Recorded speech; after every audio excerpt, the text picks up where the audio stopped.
Oh, wonders shall never end. See this one, what kind of man ties wrapper to carry a baby in public? Are you a house help? Or has your wife turned you into a nanny? In the bustling city of Lagos, there lived a young lady named Tonia, a self-acclaimed slay queen. She was in her early 20s, beautiful beyond words, and every time she walked into a room, heads turned. Her makeup was always on point, her nails glittered like diamonds, and her wigs were imported from the finest hair vendors in Turkey. She lived for attention, social media, and luxury. But there was one problem with Tonia. She despised poor people. To her, anyone who didn't wear designer clothes or drive a flashy car wasn't worth her respect. She would mock market women, laugh at delivery men, and roll her eyes at security guards. She often said, "In this life, if you don't have money, please just respect yourself and hide your face." One bright Monday morning, Tonia woke up early, dressed in her best outfit, a tight red gown that shimmered in the sun. Her perfume filled the air like a sweet spell. She was heading to an interview at SN Holdings, one of the biggest companies in Lagos. SN Holdings was known to hire only the best, and rumor had it that their CEO, Mr. Sam Nwokori, was one of the richest and most influential young men in Nigeria. Nobody had ever seen him in a public without his security detail or convoy. Tonia was determined to charm her way into the job. She rehearsed her smile, adjusted her wig, and whispered to herself, "If the CEO is young and handsome, he's mine already." When she arrived at the entrance of the SN building, she noticed something strange. A man was standing near the gate, dressed simply in a plain shirt and jeans, carrying a baby tied to his back with a wrapper. He looked tired but calm.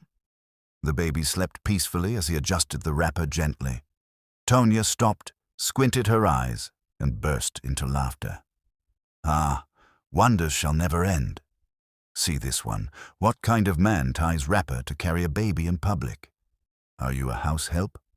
Or has your wife turned you into a nanny?" People nearby looked uncomfortable, but Tonia continued, mocking him loudly. "This Lagos, you'll see anything. Poor men everywhere. Look at his shoes, dusty like he trekked from Agege.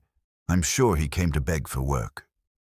The man smiled faintly, said nothing, and only replied quietly, "Young lady, life can humble anyone." "Be careful how you speak to people," Tonia hissed. "Abeg, shift yare. I have an appointment with your ogre. I don't talk to broke men." She strutted past him into the marble-floored reception, announcing herself loudly, "Good morning. I'm here for the interview with Mr. Sam Nwokori. I'm sure he'll be pleased to see me." The receptionist smiled politely. "Please have a seat, ma. The CEO will attend to everyone shortly." Minutes later, the same man she mocked outside entered the building, still carrying the sleeping baby. The receptionist immediately stood and greeted him respectfully. "Good morning, sir." "You're welcome, sir." Tonia's smile froze. "Wait. What?" "Sir," she whispered. The man walked straight past her and entered the executive office. Moments later, his voice came from inside. "Send in the next applicant, please." Tonia's heart began to pound. When she was called in, she stepped forward, forcing a smile. And there he was, the same man she mocked, sitting behind a luxurious mahogany desk, now wearing a sleek suit jacket over his simple shirt. The baby was gone, apparently taken by a nanny waiting in the next room. "Miss Tonia," he said calmly, "please sit." Her knees trembled as she sat down. She tried to explain herself. "Sir, I'm so sorry. I didn't know you were—" He raised his hand gently. "You didn't know, and that's exactly the problem. You judge people by what you see. You laughed at a man who carried his own child. You mocked humility." Tonia's eyes filled with tears. He continued, "The baby I was carrying is my daughter. My wife died last year, and I take care of her myself. Every morning I bring her here until her nanny arrives. You see, True strength isn't in how we look. It's in how we live and treat others. Tonia bowed her head, speechless. Then he concluded, "At SN Holdings, we don't hire people based on beauty or charm. We hire people with character. You may leave now." Her heart shattered as she walked out, humiliated and ashamed. The receptionist could barely look at her. Word spread about the incident, and Tonia became a lesson across social media. She disappeared from the flashy lifestyle and took time to reflect. Months later, she began volunteering at an orphanage, dressing simply, helping mothers who struggled. And one day, while she was handing food to a poor woman, she saw the same man, Mr. Nwokori, visiting the orphanage to make donations. He smiled kindly at her and said, "I see you've changed." She nodded, humble. It had been 8 months since the humiliating day at SN Holdings when Tonia mocked the man with the baby, unaware that he was Mr. Sam Nwokori, the company's CEO and one of the richest men in the state. Since that day, Tonia's life had taken a different turn. She left her flashy apartment in Lekki and moved back to her aunt's small house in Surulere. The woman who once lived on social media filters and champagne now woke up before dawn to sweep her aunt's compound and help fry akara to sell in the mornings. At first, her friends mocked her. Tonia the Slay Queen, is this your new hustle?" She would only smile faintly and say, "Sometimes God breaks your pride to rebuild your purpose." But deep inside, she carried guilt, a heavy one. Every time she saw a man with a baby or a woman carrying goods on her head, her heart pricked her with memory and shame. One Sunday afternoon, while serving food at the orphanage where she volunteered, she heard a familiar voice behind her. "Miss Tonia," the voice said softly. Her hands froze. She turned slowly. There stood Mr. Nwokori, dressed in a simple white kaftan, holding his little daughter, who had now grown chubby and cheerful. Tonia gasped and immediately bowed slightly. "Good afternoon, sir." "I didn't expect to see you here." He smiled. "You've been doing good work here. The children speak fondly of you." She blushed faintly, embarrassed. "I've been trying to change, sir. I don't want to be who I was before." He nodded, looking impressed. "Everyone deserves a second chance, Miss Tonia. Come to my office tomorrow morning. There's something I'd like to discuss." Her heart skipped. "Yes, sir. I'll be there." The next morning, Tonia arrived at SN Holdings, not in her old flashy gown, but in a simple, neat dress. She wore no heavy makeup, just confidence and humility. When she entered the CEO's office, Mr. Nwokori smiled. "Welcome, Miss Tonia. I've been watching your progress. The orphanage spoke highly of your leadership. I need someone like you in our corporate social responsibility department. Someone who understands compassion." Tonia's eyes widened in disbelief. "You mean, you're offering me a job?" "Yes," he said calmly. "Not as punishment, but as purpose. I want you to use your experience to help others. Sometimes, our greatest shame becomes our greatest lesson." Tears welled up in her eyes. "Thank you, sir. I'll never forget this grace." "Don't thank me," he smiled. "Thank the baby who made you laugh that day. She taught you what real strength looks like." When Tonia resumed work, whispers filled the office corridors. "Isn't this the girl who insulted the boss that day? She's lucky he forgave her. Oh." But she ignored them and focused on her duties. She worked hard, visiting schools, hospitals, and villages on behalf of SN Holdings. Soon, even the workers who mocked her began to respect her dedication and calm spirit. One afternoon, while preparing documents for a charity project, she felt a small hand tug her dress. It was the CEO's daughter, now 2 years old, smiling sweetly. Tonia knelt and hugged her gently. Mr. Nwokori stood at the door, watching with pride. "She seems to like you," he said warmly. "She's an angel," Tonia replied softly. From that day, the little girl would run to Tonia's office every time she visited. Their bond grew stronger, like that of mother and child. Months passed peacefully until a sudden rumor spread online. Someone leaked an old video of Tonia mocking the CEO. It went viral again. People laughed. So this is the woman pretending to be humble now. Tonia was devastated. She thought she would be fired, so she went to Mr. Nwokari's office, crying. "Sir, I'm so sorry.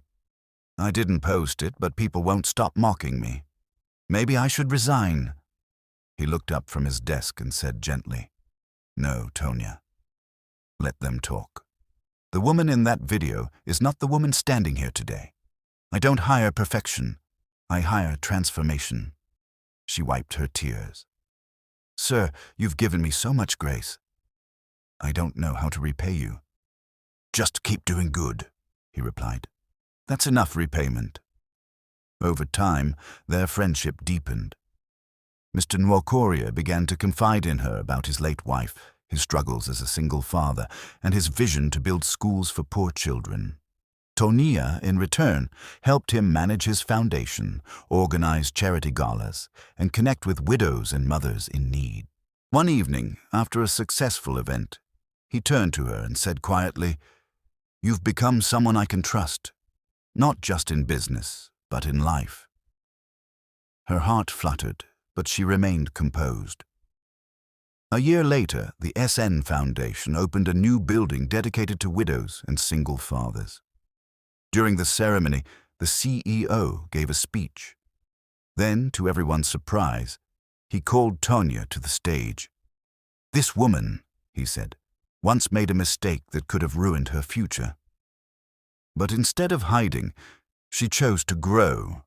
Today, she manages our most impactful charity projects. Her story reminds us that humility can rewrite destiny." The audience clapped, and tears rolled down Tonia's face. After the event, he approached her quietly. "Tonia," he said, smiling softly, "some lessons are meant to bring people together. You've become more than an employee to me. Would you join this family officially?" She froze, breathless. "Sir, are you saying—" "Yes," he said, holding his daughter in one hand and her palm in the other. "Marry us." The crowd gasped, then erupted in joy. 2 years later, Tonia stood beside her husband and stepdaughter at the SN Foundation annual gala. Her beauty still glowed, but it was no longer vanity. It was grace. She often told young girls at events, "I was once proud, but I learned that beauty fades. What stays is kindness, humility, and how we treat those below us." And so, the girl who once mocked a man with a baby became the wife of the same man, not because of beauty, but because of her change of heart. After her marriage to Mr. Sam Nwokari, Tonia's life transformed completely. The same people who once mocked her now praised her strength. Newspapers called her the CEO's angel, and social media was full of admiration for her story of humility and change. She became the executive director of the SN Foundation, running scholarship programs, orphanage outreaches, and women empowerment projects. But success, as they say, always attracts envy. Behind the smiles and bright lights, shadows began to gather. Among the company directors was a woman named Gloria, the head of public relations. She had secretly loved Mr. Nwokari for years and couldn't accept that a girl who once mocked him had become his wife. Gloria often whispered in board meetings, "Some of us built this company with loyalty, yet outsiders now control everything." Another director, Mr. Bamidel, joined her in jealousy.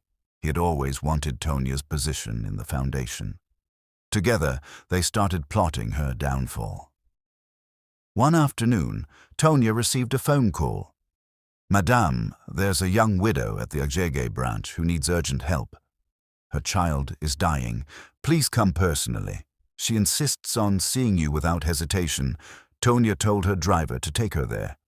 But what she didn't know was that the call was fake, part of Gloria's plan. When Tonia arrived, she found no widow, no child, only two men pretending to be journalists. "Madame, we are doing a quick interview for the foundation," they said politely. Naively, she agreed. But the questions soon became uncomfortable. They asked about her past, her former slay queen lifestyle, even hinted that she had married for money. She tried to remain calm, but her frustration showed. Unknown to her, they were recording everything. That same evening, a heavily edited video appeared online, making her sound arrogant and ungrateful. The caption read, "CEO's wife exposed, the true face behind the foundation." The video went viral in hours. By the next morning, blogs, gossip pages, and YouTube channels were flooded with headlines. "Tonia Nwokorie mocks poor women again. Once a slay queen, always a slay queen." The foundation's sponsors began withdrawing their donations. Even the board members called an emergency meeting. When Tonia walked in, heads turned.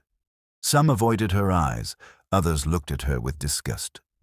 Gloria smirked and said, "Madame, the image of this company is at risk. Perhaps you should step down until the matter is resolved." Tonia looked heartbroken.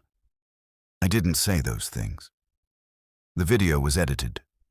Please believe me." But the board remained silent. That evening, she sat alone in her car, crying quietly. When she got home, she met her husband watching the viral clip on TV. She knelt immediately. "Greater than Sam, please believe me. I didn't mean any of that." They twisted my words. He looked at her calmly, his face unreadable. "Greater than Tonia, I believe you, but we must act wisely. The same world that cheered your rise is now hungry for your fall." "So what do we do?" she asked in tears. "We stay silent for now," he said firmly. "Truth doesn't shout. It waits." Weeks later, their family lawyer traced the source of the video to Gloria and Bamidel. They had paid fake reporters to trap Tonia and leak the footage. Mr. Nwokorie called for a secret internal audit. And it revealed something shocking. Both Gloria and Bamidel had been embezzling charity funds using fake accounts. He gathered evidence quietly and called a board meeting. When everyone assembled, he stood up and said, "Before you judge my wife, judge yourselves." The same people calling her a disgrace have been stealing from the same foundation she worked tirelessly to build. He dropped printed bank statements and voice recordings on the table. Gloria turned pale. Bamidel stammered. The board was stunned. "You two are fired immediately," he declared, "and Tonia will remain executive director. The truth has spoken." The news spread fast. The same media houses that mocked Tonia now praised her again. CEO's wife vindicated. The real culprits exposed. At a press conference, she stood beside her husband and said with grace, "I forgive those who tried to destroy me. I've learned that when you rise from the ashes, not everyone will celebrate you, but when God fights for you, no lie can bury your truth." The hall erupted in applause. Months later, Tonia discovered she was pregnant. The house was filled with joy. Her husband lifted her and said with tears, "From the woman I forgave to the woman who saved my name, now you're giving me another reason to smile again." When their baby girl was born, they named her Amarachi, meaning God's grace. At the naming ceremony, Mr. Nwokorie said to the guests, "If I had judged Tonia by her past, I would have missed my blessing. Her story taught me that sometimes the person who once fell the hardest can rise to become the pillar of your home." Years later, the SN Foundation became one of the biggest charity organizations in Nigeria. Tonia trained young women to value humility, work hard, and build confidence beyond material things. She often told her students, "They called me a slay queen, but God turned me into a servant queen." Never let people define your worth. Let your change speak louder than your mistakes. and the people who once mocked her now quoted her words as inspiration. Moral lesson. Growth invites envy, but truth always defends the innocent. Forgiveness is power. Never fear a scandal when your heart is pure. Even lies can become ladders to greatness. The end.